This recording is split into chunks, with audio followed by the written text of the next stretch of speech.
Supreme court ने नोएडा में Supertech के एमराल्ड कोर्ट सोसाइटी के 2 टावर को ध्वस्त करने का आदेश दे दिया है। 3 महीने में तीनों टावर को गिराना होगा। बिल्डर को फ्लैट मालिकों का पैसा वापस करना होगा, साथ ही 12% सालाना ब्याज भी देना होगा।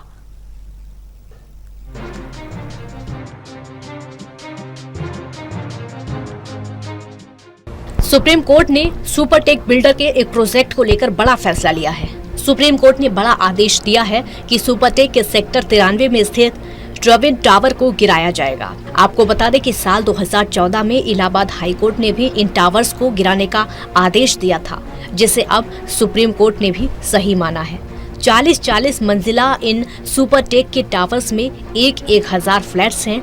कोर्ट ने कहा है कि ये टावर्स नियमों की अनदेखी करके बनने दिए गए।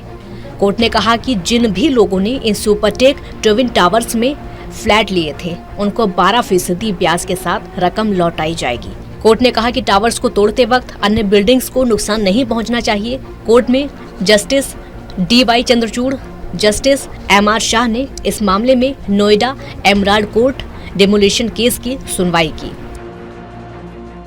अगर हम उस जजमेंट को कहें तो शायद इससे अच्छा जजमेंट हम लोग सोच भी नहीं सकते थे, और हमारा विश्वास जुडिशरी पे बहुत बढ़ गया है। पहले भी था, आज भी है और आगे भी रहेगा। इंडियन जुडिशरी सिस्टम ने ये शो कर दिया है कि कॉमन मैन के लिए भी कहीं ना कहीं सुनवाई है और उसकी पुकार बहुत दूर तक जाती है। उसका मैंने हमेशा फेवर किया। टावर बनने से सबसे बड़ी जो प्रॉब्लम आ रही थी, धूप, पानी, हवा सब बंद हो गया था।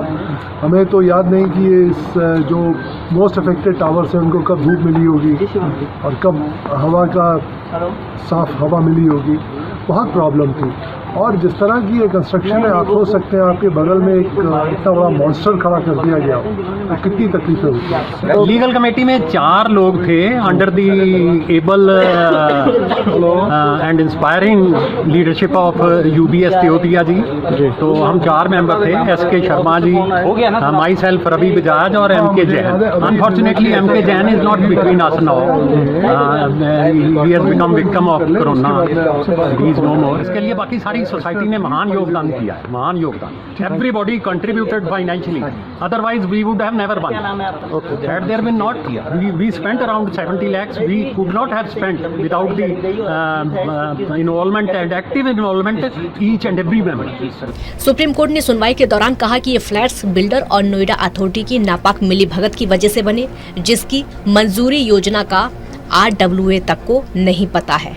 कोर्ट ने कहा कि सुपरटेक के T16 और T17 टावर्स को बनाने से पहले फ्लैट मालिक और RWA की मंजूरी ली जानी जरूरी थी।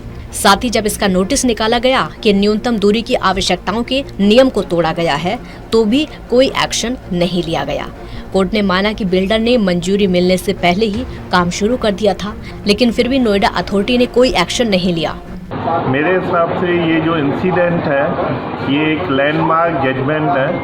सुप्रीम कोर्ट एक तरीके से मंदिर है, जहाँ पे रेजिडेंट्स को, एक कॉमन मैन को एक जस्टिस मिलता है। तो ये कोर्ट की जजमेंट ने एक रेजिडेंट, सुपरटेक एमराल्ड कोर्ट के रेजिडेंट्स के ऊपर में एक ब्लेसिंग्स दी है, और नोएडा अथॉरिटी को एक अपॉर्चुनिटी दी है कि वो अपना वर्किंग कल्चर रिव्यू करे। एंड नोएडा में इस टाइम में बहुत ज़्यादा पोटेंशियल है। कोर्ट ने कहा कि बिल्डर और अथॉरिटी में सांठगांठ थी। कहा गया कि प्रक्रिया के हर स्तर पर भ्रष्टाचार था। शहर में रिहाइश की जरूरत है, लेकिन पर्यावरण के साथ तालमेल बनाकर ये होना चाहिए था। कहीं न कहीं सुप्रीम कोर्ट के इस फैसले के बाद सुपरटेक ट्विन्स टावर में निवेशकों में कई साल बाद खुशी लौटी है। विश्व त्यागी, टोटल न्यूज, नोएडा।